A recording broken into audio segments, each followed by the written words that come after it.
Et on les a soumis coloné, on va bien linga. Même si on a se préparé, ça va pour ça dans la fournaque.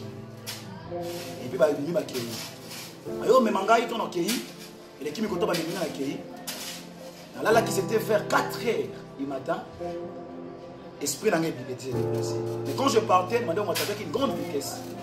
Dans un matin, je vais voir que ça aille ba villa. OK. On a pour moi qui toko vraiment il tombe na kitoko. Sur la toni on son na bibanda ko tombe kitoko c'est banane. Et puis c'est pour le roi Cyrus la Bible. La Babylone. Et puis c'est le roi Cyrus, c'est la Bible oui. Ce sont des maisons qu'il a construites ici. OK. Mais lui-même, il n'est pas à l'intérieur. Oh. Voilà, c'est un sous tombe naïe. On a 3 tonnes. Et bah tu es tout naïe. A fomoni tombe wana besa ba ikota. Même si on joue na kota te. Même si on a vu pourquoi je bang, même si on a kota. Même si on a vu ton père, c'est un père tout puissant. Kota et c'est le monter ça. Ba fomoni tombe même si on a kota. Na koti. Quand na koti. Na kota na moni maboko abatu. Bendinga. Donc bendinga na koti. Na 4 fois na kota qui na moni ténèbres makasi. Et puis j'ai vu des démons. Quand il y a des démons, il y a des démons qui sont sous forme de cache. Mais les démons ne sont pas kubina. Les démons ce sont le moqueur. Tous ces gens qui se moquent des hommes de Dieu, tous ces gens qui se moquent, ils sont les gens qui sont les démons ils m'ont dit, regarde. Toute personne a ses noms, comme on a 4 mois na bino, a ses noms à titre. Ça m'a bien ça va titre, a yebi ba titre wana te. Archibishop. Là il l'homme de 3 points. Là il l'homme de ceci, ça m'a bien ça yebi. Habitant na ozonga na 4 monde, nebi ça que peuple ne ba tika ko se pesa, ba ko pesa ba titre oye a yebi yango te. On honore que Dieu seul. Oui, il m'a dit que le titre doit appartenir à Dieu. Ah OK. Nous sommes dans classe. Donc, on va adorer les démons que moi j'avais vu. Et puis, troisième message, même ça que non. La Christienne a une image, il y a purité, ça la maganakati, il y a matanga. Ils m'ont parlé par rapport, il y a habillement, il y a noir. La Bible dit que tu vois les habillements, il y a noir. Et ça, il y a culture, par rapport à des démons. Donc, ça, même si un peuple est attentif, il y a mon bon habillement, il y a noir, la matanga, Zambé, Alobi, Azobo, il y a un gopé, Ayebi, ils ont participé à l'adoration par rapport à des démons. Ah, bon, c'est un culte de mort. Culte de mort, par rapport à l'habillement. Quand on voit le noir, symbolise le ténèbre, le diable. Comment dire que la moto a Koufi, il faut la tara noir. Et là-bas, il faut la tara noir. Mais comment tu le fais avec l'ignorance? Aux autres partenaires, aux autres, la culte d'adoration par un démon que toi-même tu ne connais pas. Aux autres, on a Akati Alliance. À peine oui. Dans Ézéchiel chapitre 3, verset 20. Dans Isaïe, si un juste se détourne de sa justice, Éternel Dieu mettra un bien devant lui et il pourra. Ce qui est dans la émission, c'est Kazo Maladie. Ce qui est dans la émission, c'est Kazo Maladie. Ce qui est dans la émission, na zipi na sa shumisa nzambe tile pe ba ndekwana pe oyo denusa wana pe ba metara pe neti Marcelo tama ke nosa sodomi ye quoi ya permettant entre les mariés ndenge oza madame bongo ah c'est tout à fait normal c'est un acte d'abomination ayebi ya ça dans Romains chapitre 1 première partie parce qu'il y a commerce été mais asa to sala avant ba balo sa mère ni penza fête alelo dans un ndengasi lobanga ina mona mama no ya molimo na yo mbongo na loba ya mayo ya na moni na miso bongo na tola ya liboso na yo lobanga ina yaka mabando ya molimo na yo simbanga ina ningala na muya wakona yo mbongo na misopa ya mabongo na sena sanjola na mitika yawe liboso na yo. Alléluia, alléluia, shalom, shalom, shalom, alléluia, alléluia. Shalom peuple de Dieu Bissika. ezwa bibino nzambalola apambola bino nyoza nzambe na bolingo yobongi na lokumu eza ya yo yawe lokumu eza ya Shilo lokumu eza ya Kolo oya pesi ngai na yo pema. Cette émission fait plaisir précisément à tous les spectateurs qui nous suivent en ce notre moment. Bienvenue dans votre magazine, tribune de réflexion. Oh, il y a quand même un mboka Jules qui vient nous peut clarer sur Weti. Ensemble, on va découvrir dans quatre tribune de réflexion. Mais la ligne me mélange à moi éveil spirituel pour te éveiller le peuple de Dieu qui nous suivent spirituellement pour comprendre. Bami tout un peu ma question nous oyo eko tout sabino moi mouké. Je suis pas seule sur le plateau, je suis avec le prophète Glody dernièrement. Dans l'émission dernière avec l'évangéliste Elonga que je dis bonjour à pensant. La kakibino torwana koyamba tozana la serviteur mi balé na kati Elonga ministry où ils église comme bâtiment comme corps du Christ. Il y a le prophète Glody, il y a l'évangéliste Elonga qui est l'ange de l'église suivi des prophètes Glody. On a un plateau mon kolalelo. Et puis prochainement, on a le prophète, le berger aussi. Il faut essayer aussi de découvrir tout ce qui est derrière Elonga, Moli Moni, Kolo, Akomema, Bango. Vraiment, na sengela qui na yambela bino bango. Tant qu'on m'a kosolo la nan. Bonsoir pengo lupe grâce au Kolo atekati na bango et kozala malamu mingi. Napesi prophète Glody shalom. Shalom maman Clarisse. Boni papa. On sentait ça moi dans ngolo nzambe. Moi santé déranger moi muké. Quand il y a bien servi vous allez vraiment ma casse na carte église. Donc santé vraiment déranger qui maintenant ngolo nzambe. Je pense que ça vraiment bien. Voilà prophète avant tout rendre vraiment beaucoup na biso alelo kamba biso na prière. Seigneur de Jésus, nous te disons infiniment merci pour ces moments favorables que tu as permis. Si tu as tes puissances, grandeur,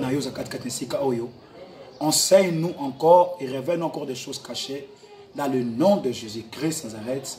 Na longo libomoto, intelligence bomoto et kweya na kombo na Yesu Christo. Amen. Amen. Bon, tu as retraite à 7 jours. Quelle était la récite de la part de l'Éternel? Nous avons une retraite il y a 7 jours. Vous avez des recommandations par Zambé. D'accord. Donc, ça va passer vraiment provision. Ça va passer vraiment après sa vision. Et ça va prévenir ensemble. Ok. Dans 7 jours, on a un zamba qui m'a belé fois ça. Tout le monde a des années de vénémé. Il y a ma casse, on a été surpris. Donc, on a dit s'y faire lui-même en personne. Pendant 7 jours, on a menacé du saut. Voilà pour ceux qui même santé aux dérangés. C'est pour tenir la réaction. C'est quand il y a un combat de retour et ça l'a mis en gros. Mais ceux qui ont été embêtés, mais c'est vraiment terrible à 4 à 7 jours. Vous avez eu de menaces. On a envoyé des gens, Batine de Libino. Même preuve en est que j'ai trouvé d'ailleurs que j'ai trouvé que Babylone est belé, ça qui n'a qu'à se tonga. Oui, ça qui est attaqué par le monde de l'esprit. Bon, le monde de ténèbres, il y a ciblé de personnes à l'église. Ok. On a pas si mot de l'évangile selon ma façon. Ça, c'est un mot de belé. On va d'abord viser d'abord l'ange de l'église, puis on va d'abord viser par rapport à la vision de Bango. Il y a 4 visions, il y a mission de Bango. Il faut ça des personnes. Le corps va réussir, la mission de Bango. Bon, ça, on va détruire l'union sur la 4 églises. Comme les instruments. En tout cas, les instruments qui vraiment au béba. Pour avoir un groupe coûte. En pleine prière, groupe petit. Canon, même ceux qui ont embêté, mais mot pour l'église. Mais le roi tout ça, ben Zambo Aza vivant. Dieu avait parlé toutes ces choses. Ok, voilà, merci beaucoup. C'est la réalité, ce que le prophète Azoloba. On était là toujours, tous en image. Prochainement, tu aurais diffusé une image. Il y a 7 jours de la semaine. Il y a eu vraiment tant de la puissance, le miracle dans 7 jours-là. Mais il y a eu aussi des attaques par rapport au monde des esprits. Moi-même, je vis même ça, mais là, sans groupe électrogène et péta qui a quartier Ningana qui même. Par rapport à ça, on n'a même pas de baffe, n'en parlons même pas. C'était pas facile pendant 7 jours de la semaine. Mais Dieu était au rendez-vous et Dieu a Salingolo. Mais il y aura un moment, tu aurais diffusé la puissance. Comment Dieu s'est manifesté dans le cas il y a bon mot. C'est pas le portant, la délivrance, c'est ça qui m'a. Liboso, il n'y a pas de délivrance, pas de miracle. tolingi nde liloba efana nanu na kati ya bomoi na bato ekozala malamu mingi. Prophète Glody na bandi na yo ozoki apela nzambe ndenge bon apela nzambe na en fait kobota mananzaki d'abord prophétique. OK. Pas maman biso azaki na zembe na biso parce que na jimo. Donc il y avait un prophète. Ah, on s'allie pas ça. Oui, on s'allie pas ça. Ah, d'accord. Maman biso azaki zembe na biso. Quand azui zembe il y avait un prophète à Sakolaki. OK. Le baki ça na bana mo bota bazami balé. Moko za la prophète, moko po ça les pe sous Nzambe. Et puis na kati ya zembe maman na biso, to bimela maman na biso na vision. Parce que ma kele zaki ni na kati ya ndako. Et puis si maman qui non, c'est préparé biso to zoya. OK. Quand maman s'est préparée, il s'est dit que maman qui est dans le ndako. Tous les gens pour accomplir une mission. Et c'est par là qu'on toye d'abord ndako. Mais au na ngai na ndako baté qui na ngai na pela Nzambe. À l'âge de 12 ans, ton a lalaki, na mona mutumo habillé en blanc bilanga. Mais il me parlait, je n'arrivais pas à capter le message. Maintenant le message que et les kimiko na bosani. Et na botambo na vigaka, j'étais un pied dedans, un pied dans le monde. Mais connaître mon appel, il y a un moment, le Seigneur m'a apparu dans Zamba. Quand je partais seulement pour prier dans Zamba, c'est par là que on a vu, on a yébis qu'on a zalaki, on a reconnaître qu'on a zalaki. C'est par là que j'ai fait son appel, j'ai fait sa mission par rapport à la grosse salle à 4 missions aux Zamba. Dans Zamba, ça dit combien de temps? Ça dit 4 ans dans Zamba. 4 ans dans Zamba, tu es au Fandi. Dieu t'est formé,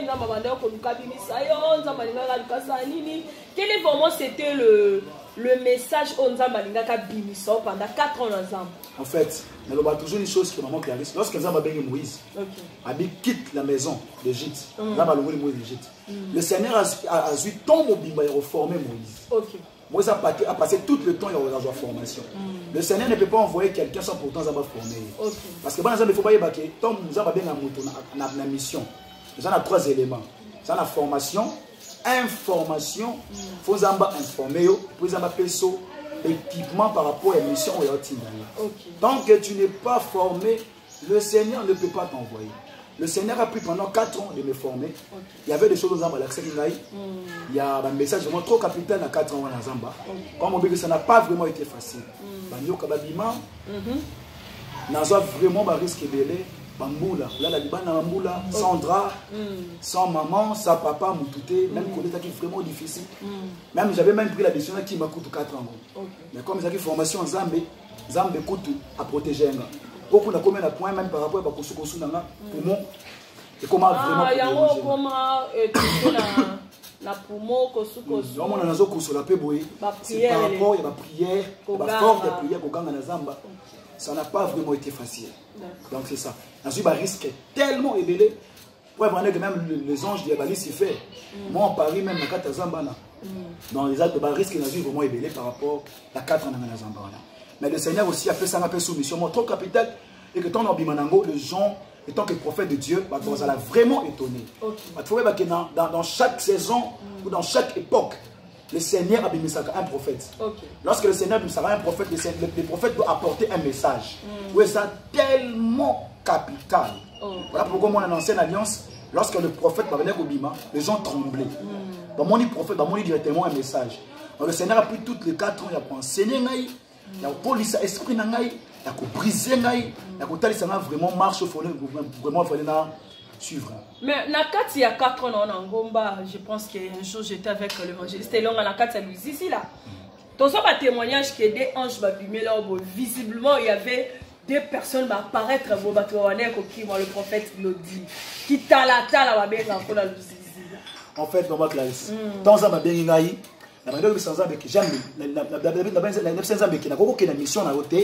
sans pourtant on peut s'engager surnaturel.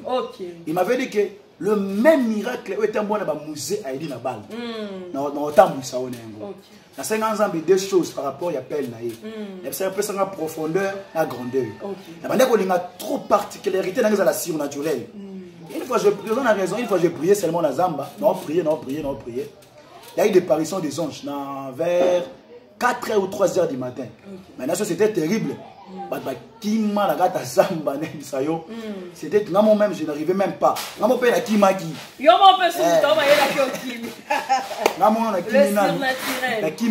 ils m'ont paru, directement.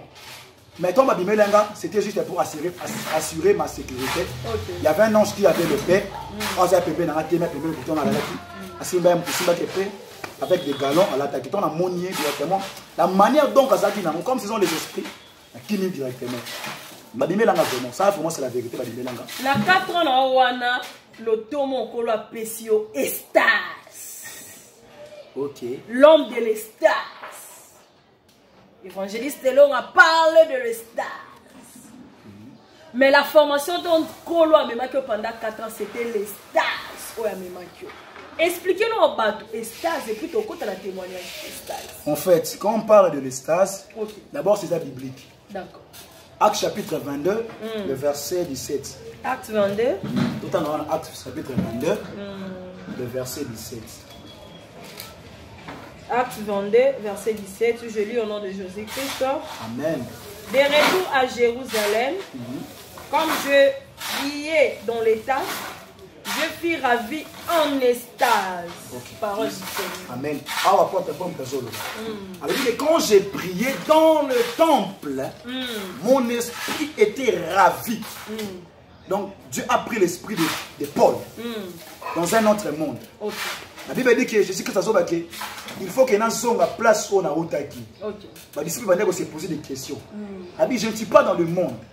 Mais il était de quel monde qu'il parlait? Donc, il venait de quelque part. Il y avait un monde Christ a dit mais l'apôtre Paul a dit que quand j'ai prié dans le temple, mon esprit était ravi dans l'extase. Quand on dit l'extase, c'est une autre dimension. La prophétie par excellence. C'est une autre dimension aux Amamemamutu pour avoir les informations pour qu'il puisse sa peuple. C'est biblique. L'apôtre Paul a été en extase. La Bible dit qu'il a été même dans le 3e ciel. Il a vu le paradis. C'est biblique. Ce n'est pas que non, non. Voilà pourquoi le message. Oui, oui. En fait, beaucoup de gens se demandaient des questions. Et ça va voyage astral. Non, ne confondez pas le voyage astral avec le stage. Le stage, c'est quand Dieu lui-même, il vient t'amener. Il vient t'amener, il prend ton esprit. Il l'amène dans un autre monde. Tant que même il faut au monde pour venir les donner à son peuple. L'apôtre Paul était dans le 3e ciel. Donc il y a beaucoup de ciel. Mais dans le 3e ciel, dans le paradis, il y a des choses que l'apôtre Paul avait vues. Il a été ravi en l'extase. C'est biblique, mais bon, tout ça, maman. C'est-à-dire qu'il te fondé en gros. Tout le message pour que non. En quelque sorte, c'est une prophétie par excellence ou bien c'est comment les stages? En fait, le stage, moi je suis un prophète. J'aime toujours dire une chose que je suis une personne anormale. Le stage appartient aux gens qui ont la révélation. Tu ne peux pas aller dans un monde sans pour toi tu n'as pas besoin de la révélation. La prophétie par excellence, c'est ce qu'on appelle le stage. D'abord, c'est la parole, la prophétie. La parole de Dieu. Et la deuxième prophétie, c'est quand Dieu prend ton esprit, il te montre des choses qui sont au-dessus du naturel. Surnaturel. Voilà pourquoi j'ai demandé à Dieu le stage. C'est surnaturel.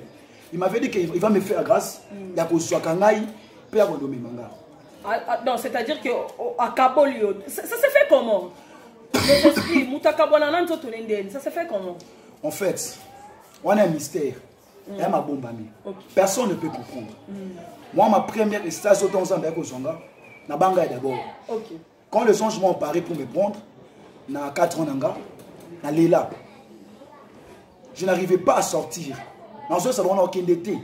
Il me dit que non, ton père a besoin de toi. Je me disais, il s'agit de quel père? Parce que non, ton vrai père a besoin de toi. Il y a des choses foyer d'Isaïo. On doit aller. Mais cette séparation et ça, les magasins mystère, ça peut se faire pendant le sommeil. Quand tu dors, le Seigneur peut venir, il prend ton esprit et les ramène dans un monde, on appelle le monde de Dieu, pour te montrer des choses que tu dois annoncer au peuple de Dieu. Yo lobby pendant que les gens dormaient. Apparemment, à l'église est longue. Quand tu pries seulement, en fait, c'est une grâce que le Seigneur m'avait fait. Ok. Mais sans Zambeke, maman Kazelo Mobo qui prophétie. Yayo et ça la mana pongité. Si dit tic-tac directement boy. En fait, c'est une grâce que le Seigneur m'avait donné. Dans 5 ans en Zambie. Pourquoi ça m'a fait 5 ans? On m'a formé pendant 4 ans. Et puis, quand tu sortiras, qui prophétie trop. Les gens ont été dessus de prophétie. Ça m'a appelé ma zone de la carte de médias. Ok. Ba prophète ba escroquer bango na ba prophétie. Ba musupe ba loba aye pati kabiso ka nenge kolanda biso. Batini ba mbongo ebele. Ba musupe le Seigneur me dit que il y a même eu des prophètes qui ont prophétisé na kombo na yete. Ils ont même prophétisé des fausses prophéties que le Seigneur même n'avait pas parlé. Mais cette grâce ya estase yomone moto kendo mona, ça ne sera pas le prophète glorieux. Parce que quand on a gros sakola on appelle sio ba exactitude claire par rapport à vie na yo. Mais aux en a doute. Mais quand lui-même le Dieu qui m'a parlé, il te prend, il t'amène au mona, aux en a doute. Voilà pourquoi le Seigneur m'a fait cette grâce. Quand j'ai pris pour quelqu'un, je lui envoie là-bas. Dans un monde. Oui, oui. Lui-même, il faut qu'il y ait un monde. Parce que si on a prophétisé, les gens étaient dessus même dans la fausse message. Mais cette vente de l'estage éliminé, le Seigneur lui-même, il te parlera comme il ne t'a jamais parlé. Vous avez les gens comme témoignage, on fait ça. J'ai prophétisé pour elle. C'est mon ballon au temps, la vie. C'est un prophète, non, il y a un message, ah, ok. Moi, je vais prier le Seigneur. Que le Seigneur te prend. Yemoko. Ala kisayo, makamundengeni, il faut salino. Quand j'ai prié, la fille, c'est ma vie, non, mais pas na poto. Mais il y a balai awa. Moba ina kosa ayi. Ah, la sœur moba la dotaille awa. Moba la dotaille awa. Eh ça va dimanche pour que poto. Bah ça va dimanche pour que. Donc on est moba peut kuna poto ça ça moi sina ban. Ah ça déjà na moi sina ban a fait déjà bota. Mais la femme ne savait pas. Nabi siebo. Moi si moba lui on a zamba ina yote. Ay prophète non linga yote. Manière ba ne bolinga moba ina et faire quoi arrêter. Parce que la sœur ayo ki mingi ba prophétie. Nabi siebo. Je vais prier le Seigneur. Qui envoie les anges. Quand j'ai prié, la sœur est emportée. À Oumela. À Oumela. À ça, au moins 4 heures, ça au moins 2 heures du temps. Dans à Mouna. Batangelier même, Makambu, Makombo même, Mobali. Makomba Bana, Batangelier. D'ailleurs, c'est bon à Zévi, le temps à Zomba, Abi na témoignage à la sœur à l'oba qui peut l'omoka lobi a ba meneti na ndako mobali ne na poto ba meneti na ndako bala kisi yevi ba moni fi ya mobali wana na poto moi si bana ba mamuno so tout oui bala kisi yango parce que songo na bane ko wana me make na voyage astral te wa te wana ça voyage astral te maman classe en fait le voyage astral ce sont pour les démons. OK. Le démon n'est pas ça le voyage astral. Mais nous toujours qu'il est dans un monde on appelle ça le monde de Dieu. Vous comprenez? Toujours qu'il passe tata zali. Eh, non, il y a papa tata na zali. Donc, Bible à tout moment que tu auras besoin de venir là où moi je suis. Non, il y a. Est-ce que on va pas aujourd'hui? Donc, à tout moment, on a posé un kili. Non, il faut qu'on a prié, c'est quand on a posé un kili. Ah, c'est un même minga, voilà que ça marche. Quel est maintenant le deuxième stage? Parce qu'avant, tu sais que on a le stage au Kenya, tu peux expliquer peuple de Dieu. Qu'est-ce que tu as vu par rapport il y a monde par rapport à Mboka, qu'est-ce que tu as vu réellement? En fait, on a vu une stase, ça n'a pas été facile de dire Nzamba Zonga, la manière que Bouya. Je me disais, ah, ça a dit, on a Koufa. Et moi-même, je vais planifier ça. Dans ma planifié, une fois, je me rappelle, Zamba Bimelanga. C'est une grâce. Au moment où Zamba Bimelanga, c'est une mission facile. Lorsque lui-même il quitte son trône pour venir lors du Melayo, ce sont des missions tellement compliquées. Oh, diable. Quand le Seigneur m'a apparu, je me rappelle, c'était dans ma chambre, dans ma nef là. Moi, je me bougé dans le col, je me suis dans le col. Je me suis dans la mouka. Dans la mouki, je me côté à bouka ma genou. Mais en regardant la personne, je me suis dit, La peau la biso. Moi, je n'avais pas vu ça. Voilà qui m'a goûté au monde. Non, qui m'a goûté. Quand je l'ai vu, il est tombé en blanc. Maintenant, il commençait à me parler par rapport à la mission, par rapport à la mission en Fouati dans la salle. Et il dit, si tu ne peux pas m'envoyer dans cette mission, ça ne sera pas facile. Tu dois me oindre. Il m'a dit, Glody, le surnaturel sera ton partage. Tout ce que tu diras est ça. Même à Tobi, tu peux le faire. Tu peux le faire. Ce sont des surnaturels que j'avais demandé à Dieu. Quand il m'a parlé, on a commencé à parler. La Seigneur a deux choses. Il a dit profondeur, on a grandeur. J'aime trop le surnaturel. La Seigneur a dit, Glody, ça sera ton partage. Sache que ça ne sera pas facile. Mais à la facilité. Bon, on dit, mais la facilité. Mais à tout moment que Moutoutou Orbo a prophétie par excellence, prie pour elle. J'enverrai les anges pour l'accès ma cam. Et tant que a prié pour nous accueillir.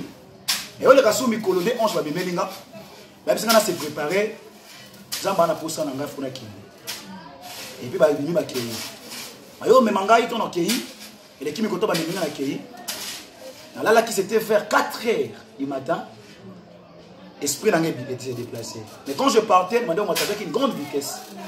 Quand je matin, je vais voir que ça aille villa. Ok.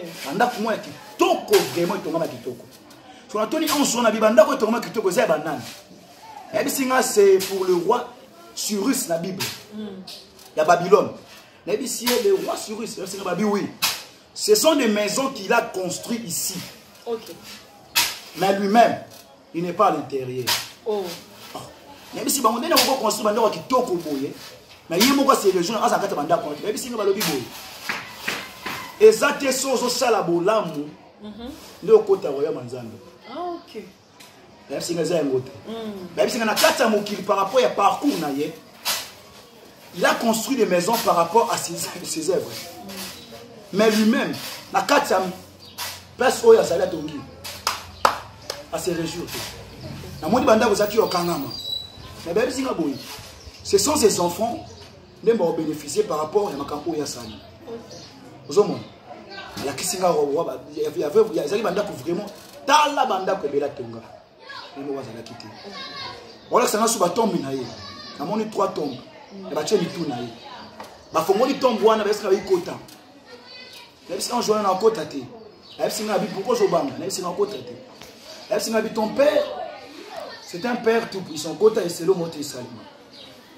Ba fongoli tombe ba sika na kota. Na koti. Tant na koti.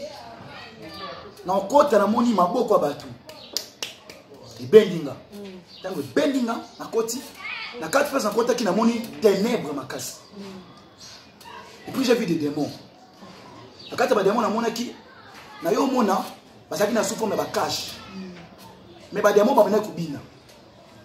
Neno tout na bi ba démons bazo bina baza banane. La bisinga ba bi ce sont le moqueur. Tous ces gens qui se moquent des hommes de Dieu. Tous ces gens qui se moquent na ba salo za ba bengi. Bazo adorer ba démon bomoni ba moqueur wana. Ah OK. Ozo mon. Et puis na yo mona susu.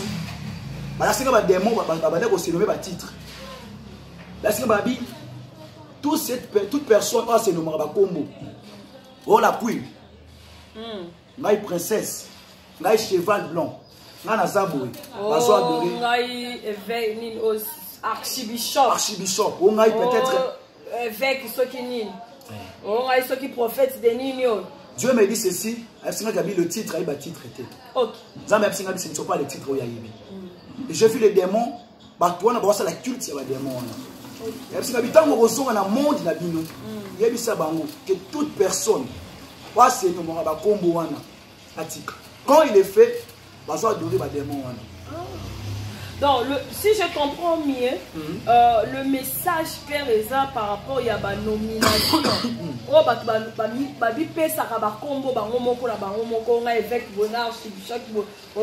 de ligne,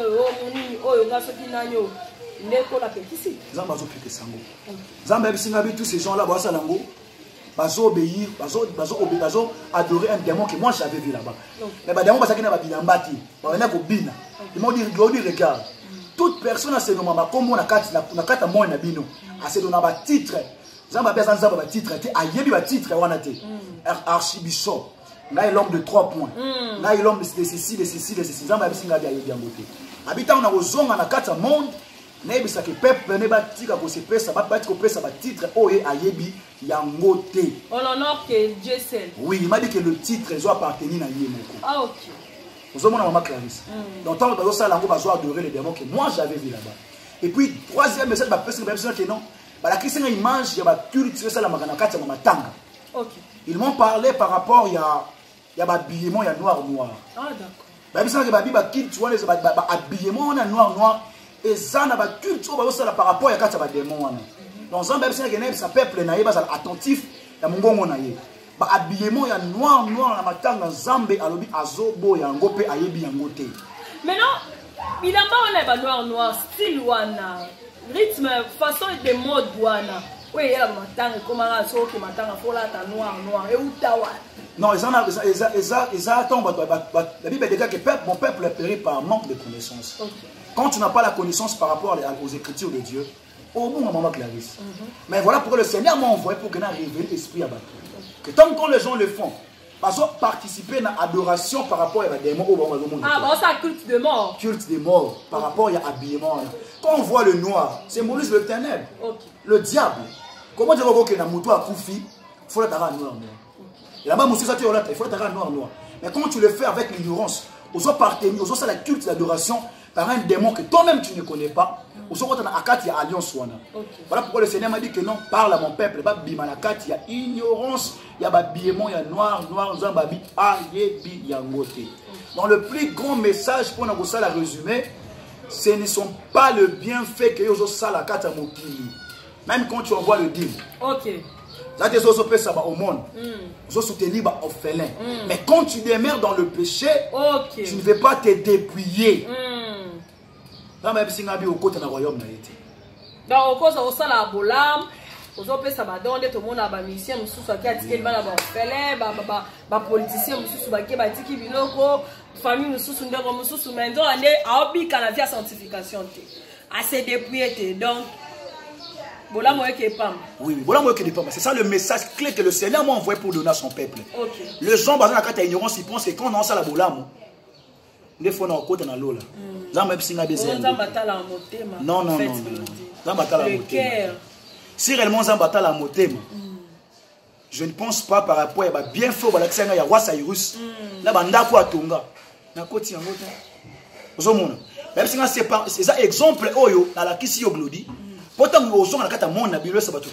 Ce n'est pas en faisant le bien des moutouakota royaume nangaï. Donc, ils ont été offrandes, mais c'est par la grâce et il y a confesser, c'est par le salut que nous avons hérité dans le royaume Yazam. C'est ça le message. Fuir le péché. Le dépouillement d'abord, tout d'abord. Abandonner le vie de péché, abandonner l'impudicité, le mensonge. Toutes ces choses, quand tu les fais, tu n'hériteras pas dans le royaume de Dieu. C'est ça le message clé que le Seigneur m'avait dit de parler. En fait, tu sais que c'est pas facile.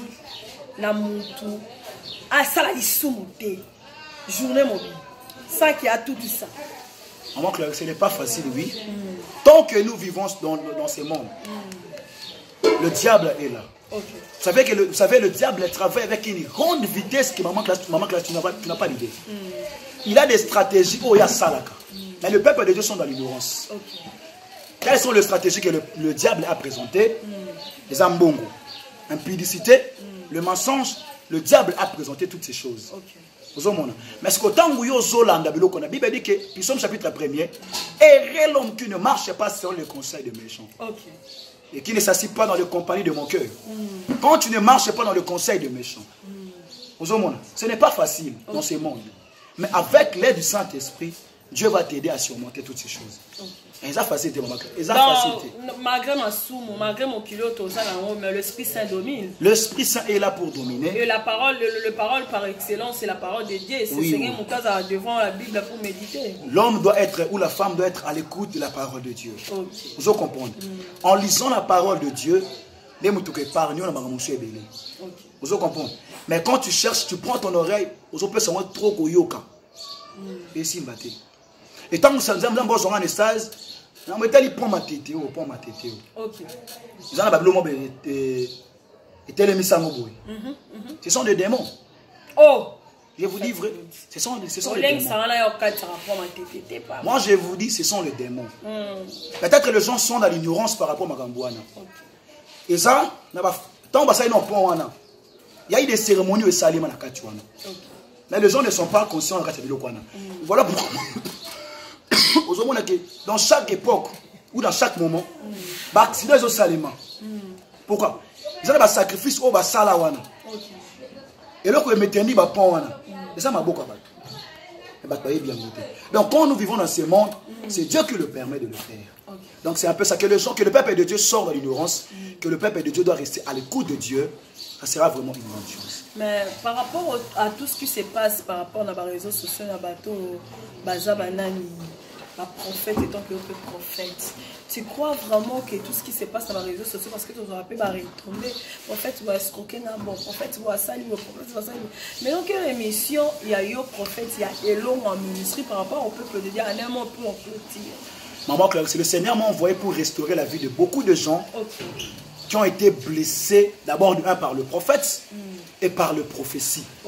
Prophétie épandit ma bala, prophétie épandit ma famille, prophétie escroquer te belé bambongo. Mais moi, le message que le Seigneur m'a envoyé pour annoncer au peuple de Dieu, c'est le temps de la restauration et le temps de la consolation. Il y a beaucoup de gens qui sont les mines fatigue bandako. Alors nous ensemble c'est parce que le prophète moko escroquer ngambongo. Non, présenté par rapport au prophète moko angara abusé na ngai. Pourquoi ça n'a délivrance face ngambongo? Le Seigneur me dit que finis ces choses. Et le Seigneur me dit que tu verras un temps, le Seigneur va frapper tous ces prophètes. Et au Salima. Vous savez comprendre que le peuple de Dieu va abandonner par rapport à cause de ma prophète. Je sais que ça a facilité.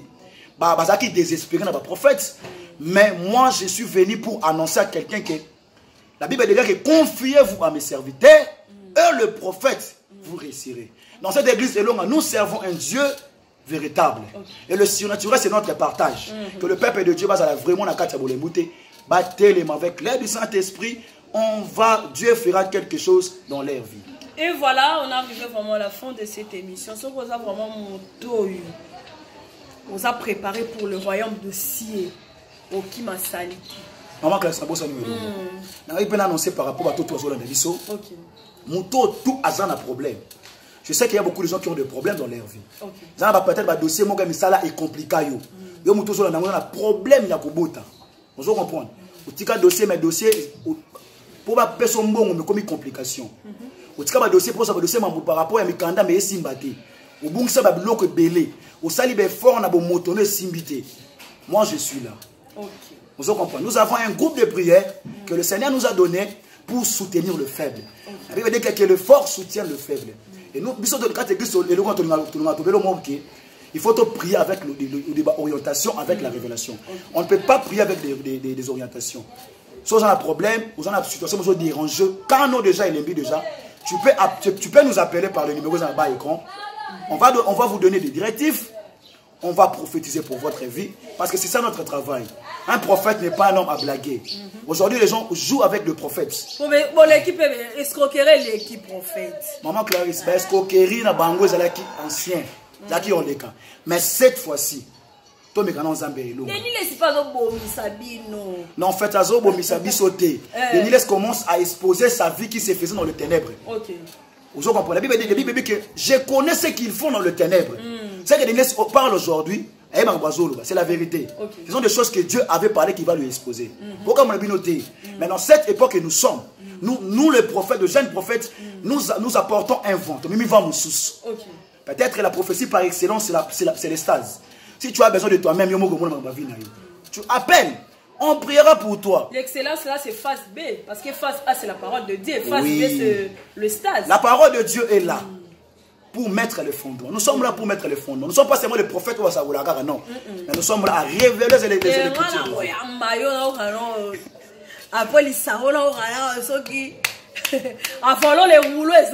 de problème. Oui, on va poser les fondements que le peuple de Dieu sort dans l'ignorance. Mais j'aimerais que le peuple de Dieu qui ont été dessus, qu'il appelle Babenga. On va donner des orientations. On va prier pour vous par rapport à quand vous avez un problème, il y a une situation, sujet, appelle-nous, on ne manquera pas à prier pour vous. Voilà, merci beaucoup le prophète Goldie. On arrive à la fin de cette émission. Estase, prophétie par excellence, phase B. Abonnez-vous si massivement, aimez la vidéo, likez, vous ne serez pas déçus. Toi, un appel ensemble. Oazo préparé pour les salis à l'embarraté. Même si vous avez un kakaton, on est un prophète à lobby, telema, bondela. Zoa Bible na oyo, méditez. Et kozala mala mingi, je dis un grand shalom à Jules Kimbeni. Merci à toi, Fabien Poyi. Merci à toi, Fabien Poyi, pour cette très belle réalisation. Merci à toi, Esther. Esther Bassele, Esther Bassele. Balomi, la femme des prophéties. Frère Jules Kimbeni, na moi sata, lona nenga mabe. On peut ça à 500 francs. Ah, Alexis Mboyo Sawapi. Oui, voilà. Dosalenga na batuya. Oh, bazolanda biso vraiment. Na katelonga ministry. La voix des orphelins est là. Donc, comme il y a fin du mois, oh, le Seigneur Liban, biso bientôt va à école. Rentrée scolaire, je crois. Déjà, va biso va bander écoute le lundi. Et ça va battre le sous ba école, le sous ba plus en haut lundi à 11. To senga na bino, o bozolanda biso. Na makasi na biso moto okokate makoke to se to beta matolo te to senga nde aids bosunga biso to kende kosunga pe bandeko to za diana bandeko musuba si batinze biso déjà bambongo to so luka moi une somme to kitana ba orphelinat tami bale misato to so mela bana ba kaye ba sac Hébreux oyebisa biso je crois na kata Hébreux oyebisa biso lobi prière et l'équipe à motuya pour soutenir les orphelins et les veuves. C'est-à-dire que votre soutien, $100, $50, $20, attends $10 aussi au titre de l'objet, c'est frère Gilles, besoin moi $10, besoin de attendre moi la moko ata paquet bakaye. Nous allons organiser. On a vraiment besoin de toi au courant de cette semaine. En tout cas, cet message est touché bino. Alexis Mboyo Nozila, Monsieur Laurent. Non, c'est là. On a combien qui ont déjà message. Papa Jean-Jacques Kiwami. Non, c'est là. Papa Job Kimwanka. Non, c'est là. Bateau Nyon surtout. Oh, peut bien rater, mais vous allez pour ça pour soutenir. En tout cas, vous soutenir biso et kozala malam mingi. On se Papa Claude. Motema et maman Clarisse. Les millionnaires. T'as un millionnaire. Non, c'est là. Non, c'est là. Voilà, on se retrouve prochainement. Prophète vous dit 30 secondes. Un message clé par rapport à cette émission. Que Dieu bénisse. Ok. En tout cas, à 4 émissions, Oyo. Ça me vraiment à Pambolabino. Et prière en anglais, vraiment ma casse, c'est que Mouto tout azobela. On a un problème, il y a dossier. On a la complication, elle est déjà maillée. Opération. Maladie, non, c'est compliqué, ok, pas ma docteur. Et si vraiment, nous avons un docteur, on appelle docteur Jésus. À quoi on a un problème, j'aimerais que, aussi, ma place aux alliés. Et le Dieu des surnaturels qui nous accompagne fera quelque chose. Donc la distance n'exclut pas la profondeur ou la démonstration de la puissance de Dieu. Je vais prier que Zambé Alola, Zambo Abimelangaï, Zambo Abengangaï Glodi. Zambo memanga ba profondeur alongo la complication nyonso ya kiliboso na bino au nom de Jésus-Christ. Trate complication nyonso ya libumu, complication nyonso ya opération au bachela ki na monde ténèbres na longo liango au nom de Jésus. Je déclare à la qualité d'un prophète dossier na yo nyonso vous allez qui compliqué. Mongo nyonso faut pas devoir yo mais bazo devoir yo te bazo pesa la complication na débloquer yango na kombo na Yesu. Zambe oya visitanga pesa na Zamba visiter bino au nom de Jésus. Zambo abimelanga za penza abimela bino au nom de Jésus. Muto alors sopla la voix de gagne. Au nom de Jésus Christ, j'ai prié pour quelqu'un sur la minute oyo azana problème ya makolo.